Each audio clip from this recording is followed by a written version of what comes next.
tukirimbira Imana se ndacyaririmba uracyaririmbira Imana nagira hari abantu bazi ko narangiye ariko ndacyahari nagira ngo rero nyine bibaye sawa twatangirana isengesho kubanza ukaduhesha umugisha bahoze mu ngabo z'igihugu cy'u Rwanda ngira ngo ni Saget Robert ariko akiri hano mu Rwanda ubundi ntabwo tumuzi nyine ku izina rya Saget Robert kuko ari ryo yarambanye cyane ariko yari yaramaze guhindurirwa ipeti rero Saget Robert uyu munsi ni umushumba w'itorero so biratangaje nubwo ndi kubiseka ariko ni ibintu birisereye cyane kuko ubona ko mu muhango wo kumwimika hari abantu benshi cyane rero mu rugendo rwo gukorera Imana uyu munsi ni twagize amahirwe yo kuba tumwe nawe nagira ngo umuhe ikaze nawe atwakire mbifuriza ibihe byiza cyane rero mwese mwamaze gukora subscribe ndetse mudahwema kudukurikira umunsi ku wundi so uyu munsi rero turi kuri Ararume Business Center aho twagize amahirwe yo kuba turi kumwe n'umukozi w'Imana Zakariya ngira ngo abenshi musanzwe munamumenyereye ni umukozi w'Imana maze muri uyu murimo igihe ntabwo katari gitoya mpita nibuka Vitali ubundi Vitali niyo muntu twatangiranye muri iki kibuga Vitali yari azi gukora introduction cyane yari umuntu kwakira kuri kamera kabisa waba utanazi kuvugira utanazi kuba wakiyaminiye ugahita wiyaminiye bitewe n'uburyo akwakiriye murakoze kumva ikaze mu kiganiro Imana ibahe umugisha hanyuma nitwa Zakariya cyangwa se Bicyahe abantu benshi turaziranye banzi ku ndirimbo yitwa Bicyahe ndi umuhanzi ndi umukozi w'Imana ndi umuhanuzi ndi umuvugabutumwa bwiza mu ijambo ry'Imana sinkunda kwigaragaza cyane kuko ntabwo niyamamaza ahubwo njye namamaza ubutumwa bwiza bwa Kristo kuri kamera ntabwo abantu benshi bakunda kumbona ni kubwiriza ahubwo akenshi nkunda kuba ndi kwibariza abantu turimo dusesengura inkuru zigiye zitandukanye ndetse tunavuga ku ijambo ry'Imana tuguhaye ikaze rero turakwakiriye cyane kuri One Focus Media ngira ngo ni n'ubwa mbere tugiye kuganira murakoze cyane ubwa mbere tugiye kuganira rero Zakariya ngira ngo mwamwumvise ni umugabo umaze igihe kitari gito muri uyu mwuga w'ivugabutumwa mwumvise ko yanabaye umuhanzi kandi n'ubu ngubu bana natwe muri iki kiganiro kandi tugushimira umwanya duhaye hanyuma umuntu wese uzakurikirana iki kiganiro ahabwa umugisha n'Imana kandi natwe tuyoborwa n'umwuka wera w'Imana mu izina rya Yesu amen icano ya Imana yiha umugisha murakoze cyane turakwakiriye cyane rero nanagize ukuntu namenya amakuru mu minsi ishize ko uherutse gusimbukira mu bihugu by'abaturanyi mu gihugu cya Uganda nagiye Uganda amakuru rero ari no kuvugwa amakuru atangaje cyane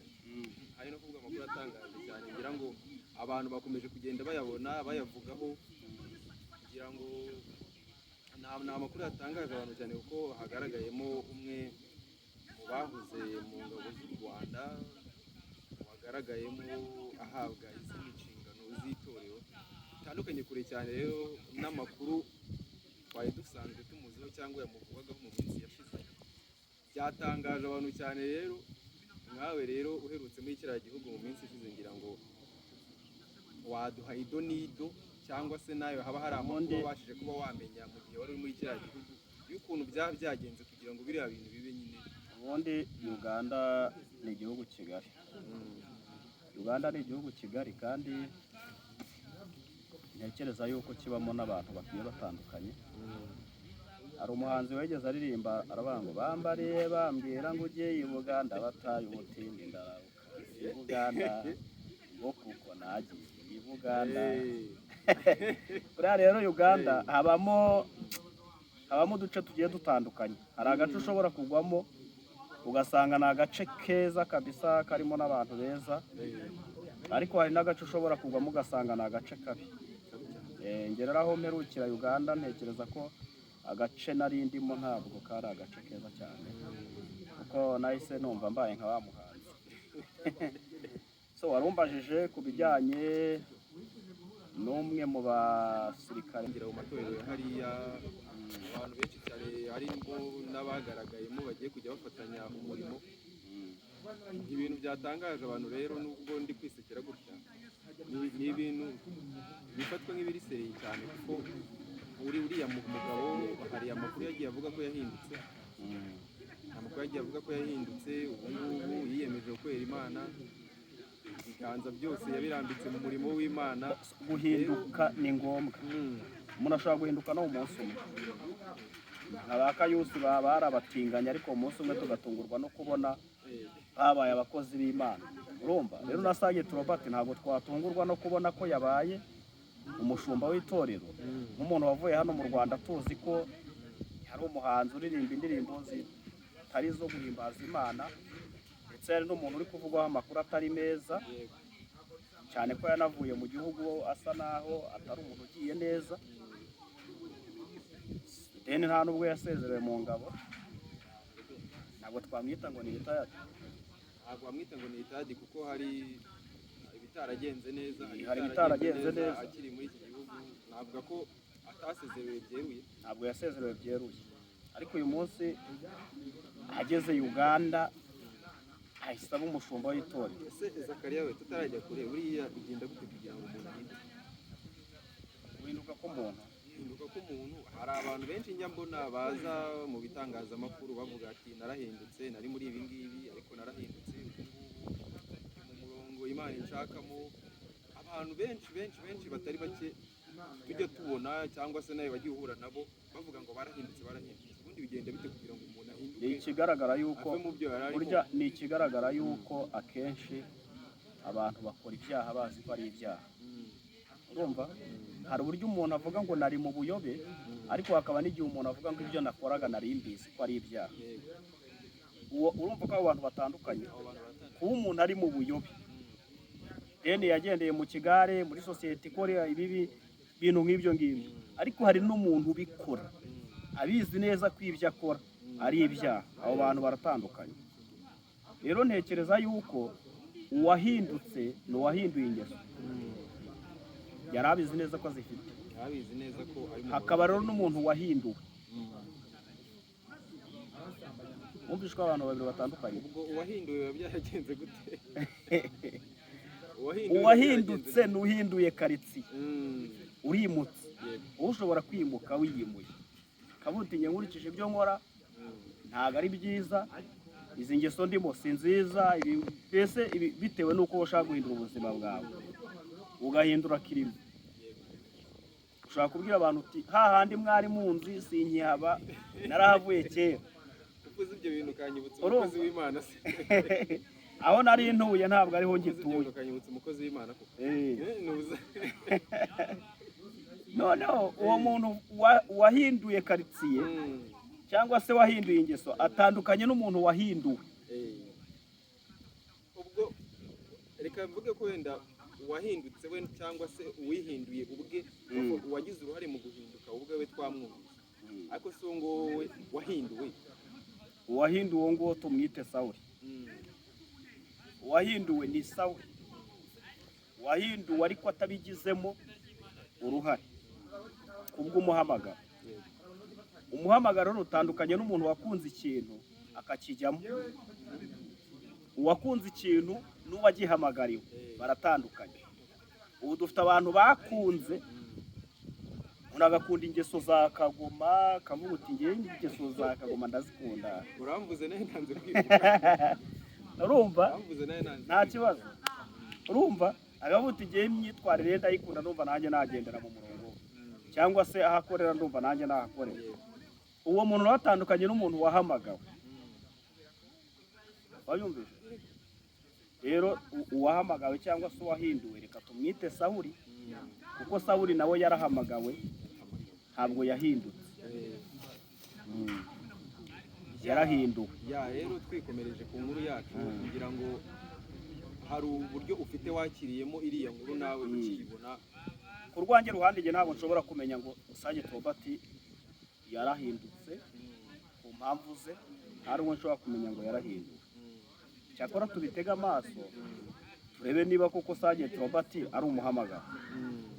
Ushobora gusanga ageze Uganda ukavuga uti ngewe nkurikije imibereho y'Ubugande, nkurikije uburyo Ubugande bubaha abakozi b'Imana n'uburyo babaha agaciro.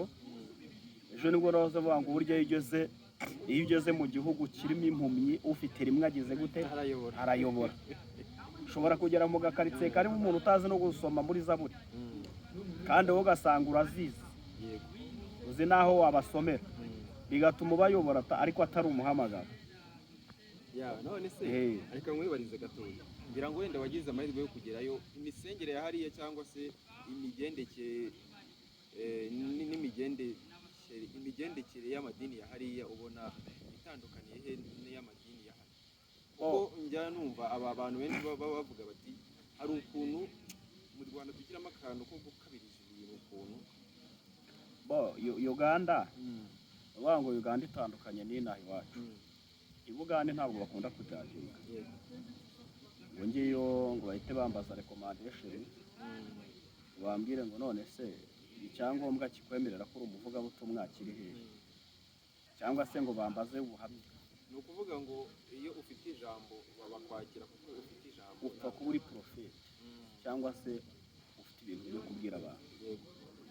Ushatse washinga icaci cyangwa se ukabwiriza bisanzwe, ariko kuza kuvuga ngo barakubaza ubuhamya, barakubaza recommendation, nk'uwitwa Mamivete nawe uzwi ku izina rya Jado, nawe yari yimikanywe na Sageti Robert. Urumva avuye hano mu Rwanda, ahari nta n'uwamuhaho kuvuga ubutumwa.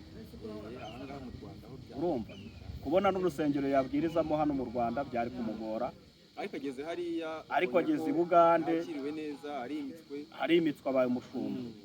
Bivuze ngo Uganda rero ni igihugu kigari kandi gitandukanye cyane kuruta hano iwacu.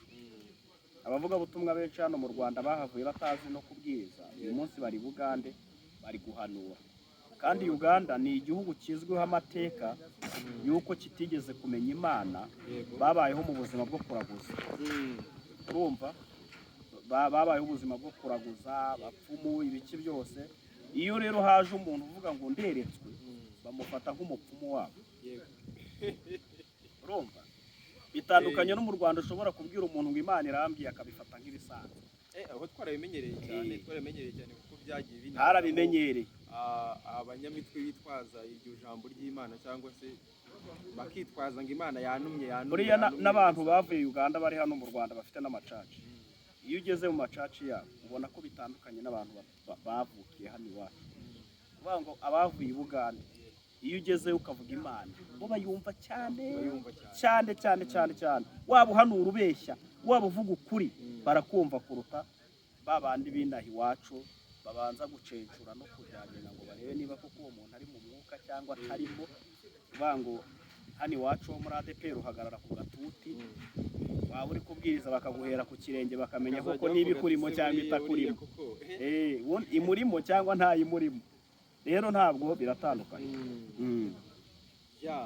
Noneho rero hari n'indi nkuru nabonye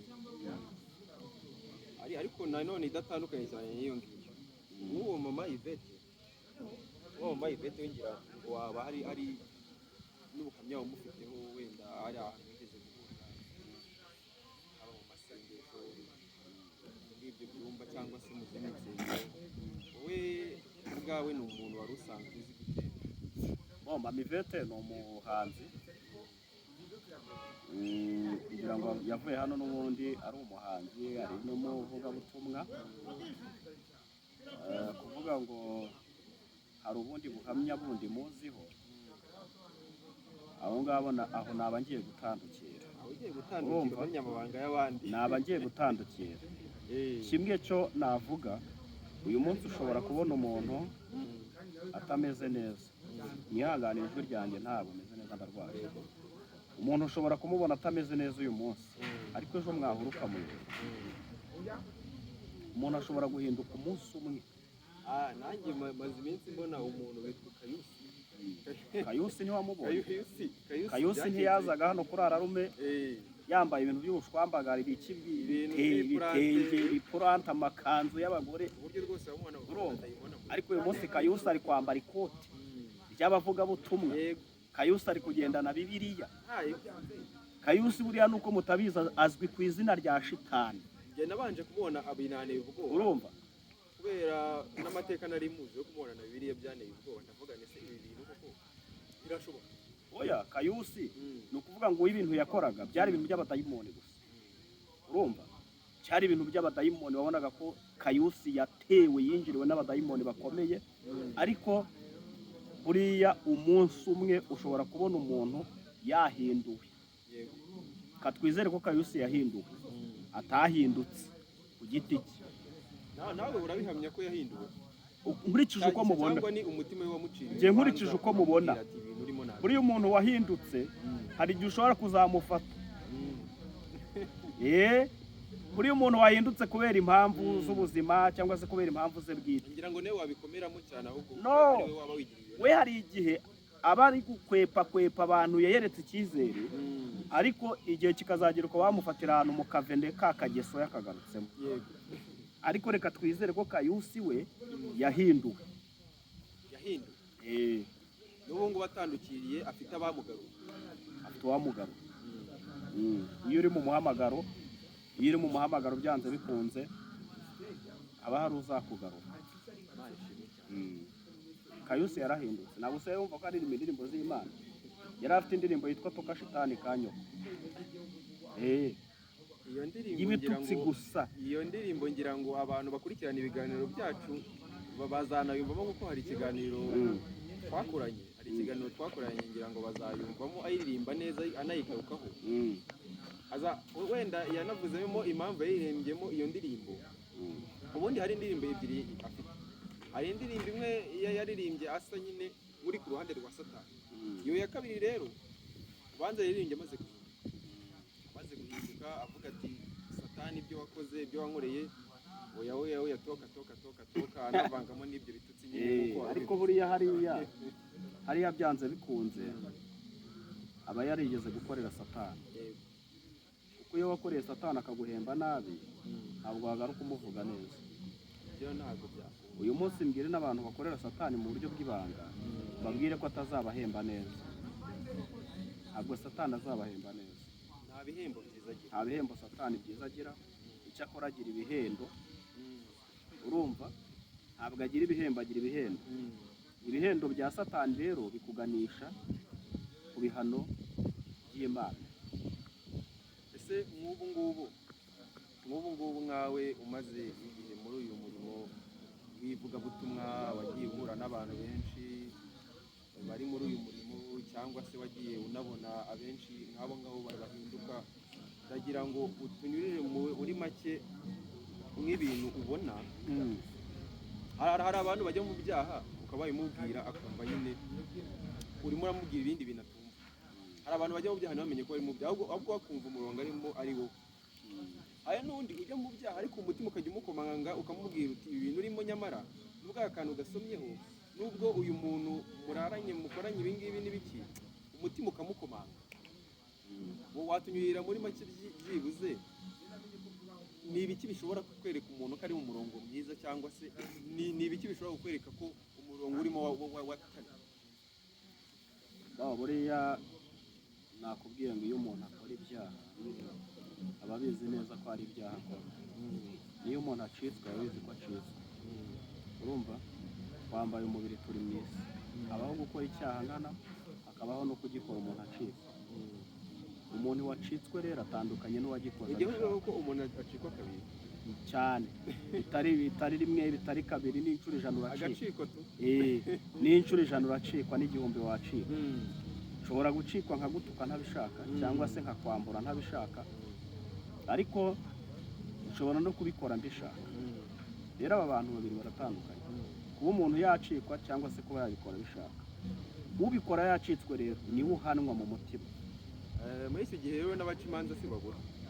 N'abaca imanza si babura. Hari abavuga bati uriya muntu rwose ararimbutse kamubayeho, biriya bintu akora cyangwa se biriya bintu avuga, kandi wa mugani ari ugucikwa nk'uko ari ugucikwa.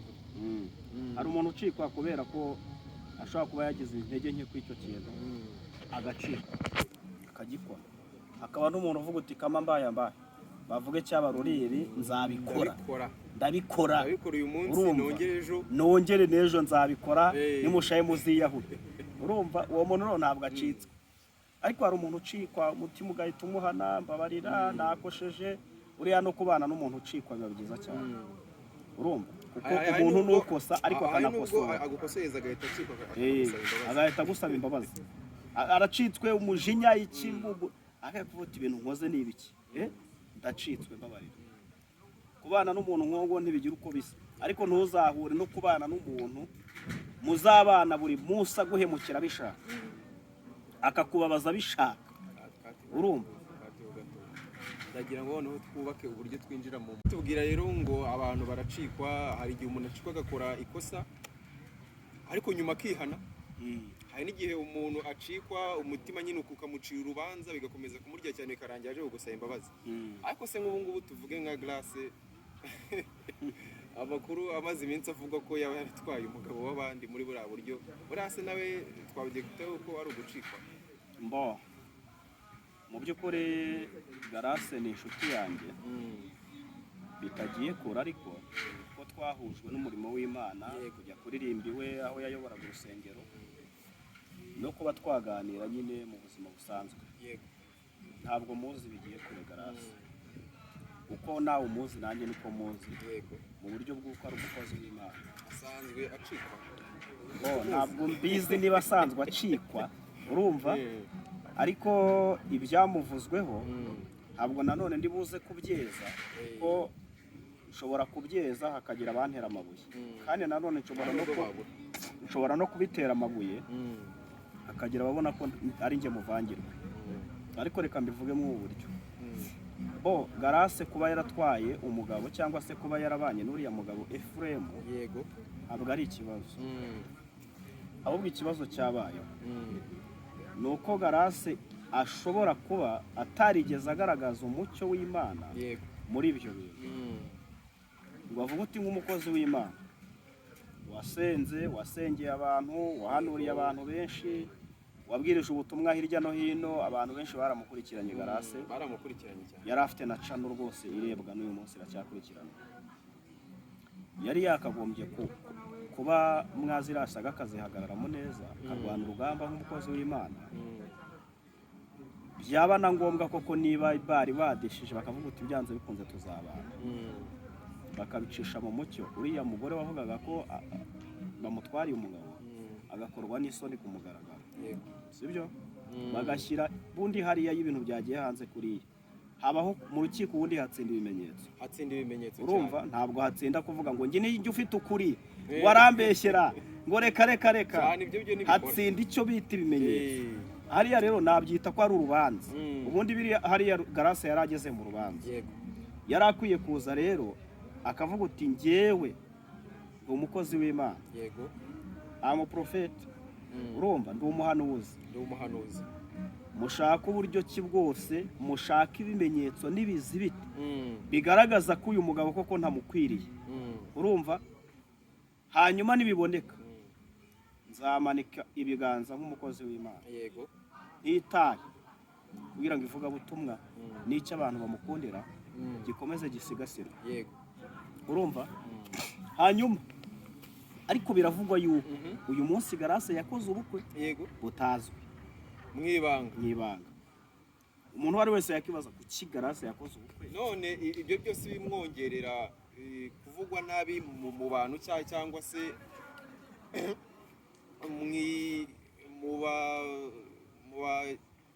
tanga ubwo si inkongerera kuvugwa nabi mu bantu benshi bari muri uyu murimo nk'abo bagiye bakorana umurimo cyangwa se abo yashumbye mu itorero yigeze gushumbaho ntabwo byabura n'ibyaba bimuzamurira kuvugwa nabi kuba umuntu w'umukozi w'Imana yakora ibintu nka biriya bitanyuze mu mucyo cyangwa se abantu atamenyesheje abantu ati wenda mfite ubukwe uyu mugabo kuko ibivugwa byaravuzwe ariko njyewe niyemeje kubana nawe akanabana nawe mu buryo bweruye bwemewe n'amategeko abantu bakabimenya akabishyiraho umucyo ndumva aho nawe hari ukuntu ameze nk'uwatijwe umuhoro akisenyeraho urugo rwe ni ukuvuga ngo icyo narenzaho kuri ibyo Grace akwiye kuza urumva yakoze ubukwe n'ibyo nubwo abenshi batabizi ariko njye twarahuye mbona yambaye impeta y'ubukwe cyangwa se alliance. Grace yakoze ubukwe ariko icyo akwiye gukora akwiye kuza akavuga uti bene data ibyambayeho byatumye nkora ibi bintu ni impamvu izi neza kuba narakoze ni impamvu y'uko wenda nari nanze amagambo y'abantu cyangwa se no kuba hari abandi bantu bashobora kuza kwica ubukwe bitewe n'uburyo intambara zari zimeze. Hari uburyo umuntu agira ubukwe ariko bukabamo intambara z'imiryango, intambara hirya no hino, ku buryo ubwo bukwe buba mu buryo buri sekirite cyane kubera izo ntambara. Aje akabisobanura. Nawe urabihamya ko ubwo bukwe bwabaye? Bwarabaye, arabyemera ko yakoze ubukwe. Arabyemera ko yakoze ubukwe. Abona rero imvura isa nkaho ariko ntacyo twanasoreza hano.